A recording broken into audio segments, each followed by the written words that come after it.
6h43, de volta com o Estúdio CBN, na cobertura da tragédia ainda em Vinhedo, da repercussão também agora de tudo o que está acontecendo e também dos trabalhos ainda que seguem no local.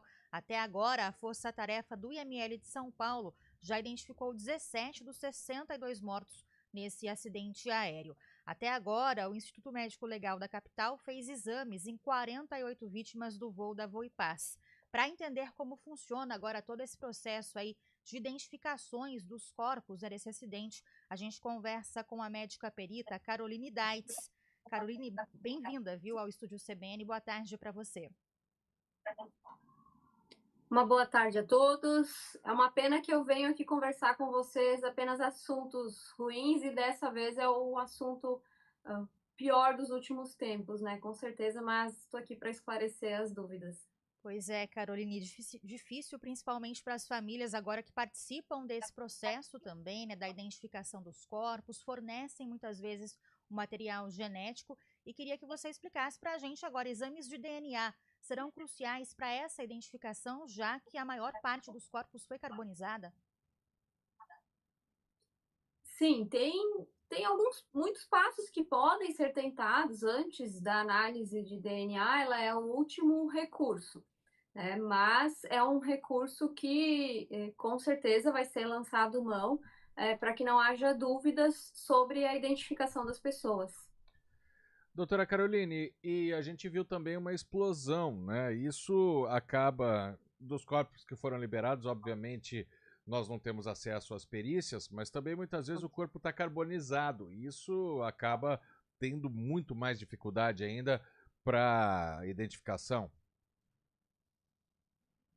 É claro que na rotina dos institutos médico-legais, eles lidam já, né? Então é comum às vezes acontecer de receber um corpo carbonizado, né, de uma pessoa para fazer a identificação, né? Claro que aqui a dimensão é que é diferente, tá? Mas é um tipo de caso que os médicos peritos, os odontologistas ou outros peritos já estão acostumados a lidar, né? Bom, doutora, antes dos exames de DNA, então, quais seriam as primeiras tentativas de identificação para esses corpos, nesses casos, como a tragédia que a gente observa em Vinhedo? Então, a necropapiloscopia, né, que é o exame das digitais, ela é o procedimento mais comum, mais utilizado geralmente, né, mas que devido às queimaduras, né, ou carbonizações, pode não ser necessário de ser realizado. E aí toda a informação que a família conseguir trazer para a perícia vai ser extremamente valiosa, desde exames que essa pessoa tenha realizado, ficha odontológica ou até mesmo alguma prótese metálica que ela tenha no corpo, alguma fratura que ela sofreu antes, algum objeto que estava com ela. Então, todos os elementos são importantes que a perícia pode começar a juntar essas peças, né, e vai afunilando toda essa investigação e que se ainda não conseguir fechar, né, com essas etapas anteriores, ela pode então ter que depois cruzar a informação dos familiares com essa pessoa suspeita, né, e fazer análise de DNA para confirmar. Dependendo do estado do corpo, pode haver também algum engano, por exemplo, na identificação visual do familiar, doutora Caroline?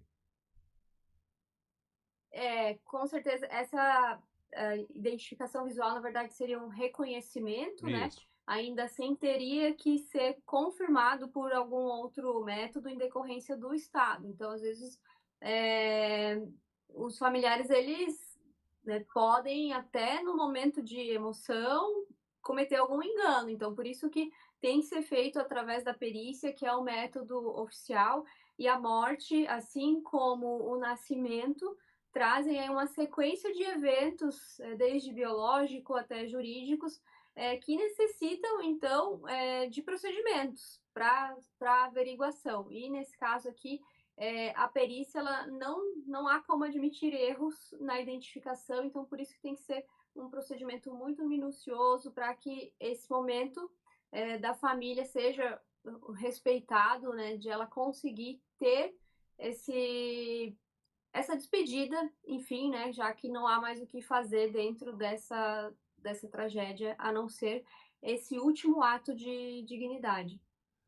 Bom, eu fiz essa pergunta porque muitas vezes, doutora, quer dizer, muitas vezes, sempre é muito dolorido para algum parente fazer o reconhecimento, né? E às vezes, se tiver, por exemplo, só o DNA, não poderia dispensar esse tipo de reconhecimento dentro do IML? Que aqui nesse caso tem a realização das entrevistas, né, e o procedimento da perícia em si. Essa etapa de reconhecimento, quando não há o que se reconhecer diretamente, né, ela não tem uma utilidade. Então, sim, os exames e o procedimento da perícia é o que vai ser o crucial para realmente esse procedimento ser o mais assertivo possível. Então, que a identificação seja a respeito exato daquela pessoa, então, que está sendo buscada ali naquele caso. Bom, o CENIPA já concluiu, né, trabalhos de investigação e remoção no local, na verdade. Agora a Voipaz é que assumiu o local da queda nesse condomínio em Vinhedo para fazer até o recolhimento de objetos pessoais das vítimas. Esses objetos serão entregues também às famílias, né? Mas, inclusive, a gente trouxe também a informação aí recente, o Lucas Neri, nosso repórter que está no local, informou que material genético foi encontrado, por isso a companhia aérea já acionou novamente a polícia científica.